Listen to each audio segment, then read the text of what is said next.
Armature કરંટની વાત કરીએ પહેલા. તો આર્મેચર કરંટની વેલ્યુ કોના ઉપર ડિપેન્ડ કરે? તો આઈ ની ફોર્મ્યુલા હંમેશા શું થાય? કરંટ કોઈ બી જગ્યાએ V/R. આર્મેચરમાં વોલ્ટેજ કેટલો હશે? તો કે તમે જે સપ્લાય વોલ્ટેજ આપો છો માઇનસ બેક EMF. કેમ? તમારા વોલ્ટેજની સામે આર્મેચર શું પ્રોડ્યુસ કરે છે? બેક EMF પ્રોડ્યુસ કરે છે. એટલે ત્યાં બે વોલ્ટેજ એકબીજા સાથે અથડાય છે. એક વોલ્ટેજ સપ્લાય વોલ્ટેજ કહે છે મારે અંદર જવું છે, બેક EMF કહે છે કે હું આટલો વોલ્ટેજ પાછો તને આપું છું. એટલે હંમેશા શું થશે? V - EB. તો આર્મેચરનો વોલ્ટેજ કેટલો છે?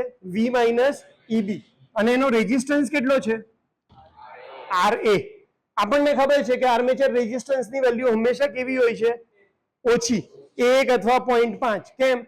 કારણ કે આર્મેચર પોતે કંડક્ટર મટીરિયલનું બનેલું છે, કોપરનું, અને એના પાથ કેવા છે? પેરેલલ. તો કન્ડક્ટિંગ મટીરિયલ છે એટલે રેઝિસ્ટન્સ ઓલરેડી ઓછો હોય, અને એમાં બી પેરેલલમાં કનેક્ટ થાય તો રેઝિસ્ટન્સ હંમેશા ઓછો થાય.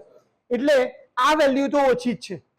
આપણે અત્યારે કન્સિડર કરીએ કે ભાઈ RA ની વેલ્યુ કેટલી છે? 1. કેટલા ઓહમ છે? 1 ઓહમ. કોઈ પણ મોટરને આપણે જે સપ્લાય આપવાના છે એ કેટલો છે? 220 અથવા 230 વોલ્ટ DC. હવે આવે બેક EMF નો સવાલ. આપણને એટલું ખબર છે કે ભાઈ EB ઇક્વલ ટુ શું થાય છે? 5ZNP divided by 60A. જ્યાં N શું ઇન્ડિકેટ કરે છે? સ્પીડ. જ્યારે તમે મોટરને સપ્લાય આપો છો, હજી એ વખતે મોટર કેવી હશે? બંધ જ છે. એનો મતલબ એની સ્પીડ કેવી હશે? 0. N 0 થઈ જશે તો આખું EB શું થઈ જશે? 0. એનો મતલબ જ્યારે તમે મોટર સ્ટાર્ટ કરો છો ત્યારે બેક EMF ની વેલ્યુ કેવી હોય છે? 0. બેક EMF ની 0 વેલ્યુ હોય તો આ એની ફોર્મ્યુલા શું બની જશે સ્ટાર્ટિંગ વખતે? V/RA. V કેટલા છે? 220. RA કેટલો છે? 1. તો આર્મેચર કરંટની વેલ્યુ કેટલી થઈ જશે? 220 એમ્પિયર. એટલે જો તમે મોટરને ડાયરેક્ટ સપ્લાય આપ્યો DC, તો પ્રોબ્લેમ શું થશે? કે કેટલો કરંટ ખેંચશે? 220 એમ્પિયર. એટલે થોડી જ વારમાં આર્મેચર વાઇન્ડિંગ નોર્મલમાંથી લાલ અને લાલમાંથી કાળી બળી જશે. તો આ પ્રોબ્લેમ છે શેમાં? કે DC મોટરને તમે ડાયરેક્ટ સપ્લાય આપી શકતા નથી. કારણ કે આપો તો શેમાં વધારો થઈ જાય છે? આર્મેચર કરંટમાં વધારો થઈ જાય છે. આ એનો ડ્રોબેક છે. તો ડ્રોબેક છે એટલે વસ્તુને છોડી તો નહીં દેવાય, આપણે એને દૂર કરવો પડશે. આર્મેચરની વેલ્યુ મારે શું કરવી પડશે? ઘટાડવી પડશે. અચ્છા, રનિંગ કન્ડિશનમાં શું થાય છે એ જોઈએ. એક વખત મોટર ફરવા લાગશે તો બેક EMF આવી જશે. બેક EMF આવી જાય તો આ ધારો કે 220 છે અને બેક EMF ની વેલ્યુ ધારો કે 216 છે, ડિવાઇડેડ બાય 1, તો 4/1. રનિંગ કન્ડિશનમાં એમ્પિયર કેટલા આવ્યા? 4. ધેટ મીન્સ કે રનિંગ કન્ડિશન એ પ્રોબ્લેમ નથી. પ્રોબ્લેમ કયો છે? Starting condition. કારણ કે સ્ટાર્ટિંગમાં કરંટ કેટલો જાય છે? 220 એમ્પિયર જાય છે. એનો મતલબ મારે આ કરંટને ઘટાડવો પડે. આ કરંટને ઘટાડવો હોય તો મારી પાસે 3 પેરામીટર છે. કયા કયા? V, EB અને RA. EB આપણા હાથમાં નથી કારણ કે સ્ટાર્ટિંગમાં તો એ 0 જ થવાનો છે. RA પણ આપણા હાથમાં નથી કારણ કે ક્યાં છે? મોટરની અંદર છે આર્મેચર કરંટ. એટલે આની વેલ્યુમાં બી ચેન્જ થશે નહીં. એનો મતલબ આપણે કંટ્રોલ ખાલી શેને કરી શકીએ છીએ? વોલ્ટેજ.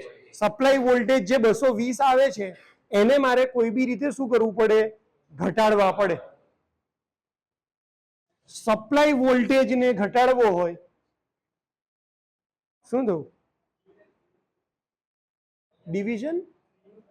આ તો 1 છે પણ અત્યારે હવે નેક્સ્ટ લેક્ચરમાં બીજા સર આવે ને એની સાથે આવજો બેટા. ચલો, તો હવે મારે શું કરવું પડે? આ વોલ્ટેજને શું કરવું પડે? ઘટાડવા પડે. જો કોઈ બી જગ્યાએ વોલ્ટેજને ઘટાડવો હોય તો શું કરવું પડે? રસ્તામાં રેઝિસ્ટન્સ મૂકવો પડે. ધારો કે અહીંયા લોડ છે અને અહીંયાથી હું વોલ્ટેજ આપું છું 220, તો અહીંયા વોલ્ટેજ કેટલા મળી જશે? ડાયરેક્ટ 220. જેટલો સપ્લાય વોલ્ટેજ હોય એટલો શું થઈ જશે? ડ્રોપ થશે. પણ મારે અહીંયા વોલ્ટેજ ઘટાડવા હોય, આ વોલ્ટેજ ઘટાડીને 4 વોલ્ટ કરી દેવા હોય તો મારે અહીંયા 216 વોલ્ટેજ ડ્રોપ કરાવવા પડે. અને વોલ્ટેજ ડ્રોપ હંમેશા કેવી રીતે થાય? રેઝિસ્ટન્સ સિરીઝમાં મૂકો તો, નહીં કે પેરેલલમાં. એટલે અહીંયા મારે શું મૂકવું પડે?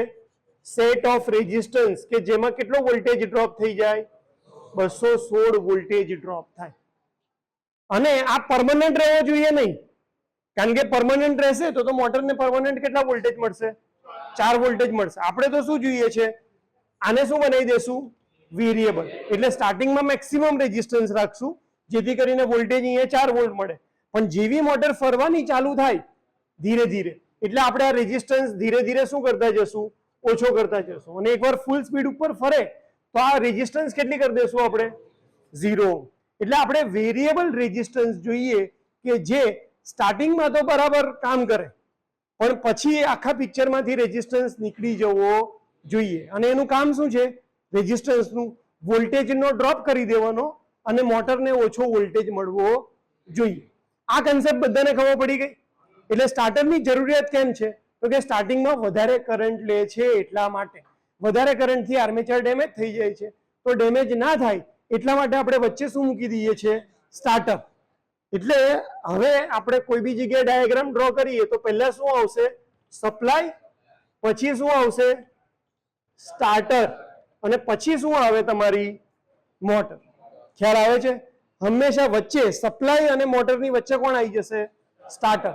એ સ્ટાર્ટરનો ડાયાગ્રામ આપણે ડ્રો કરવાનો છે. કન્સેપ્ટ બધાને પહેલા ખબર પડી ગઈ.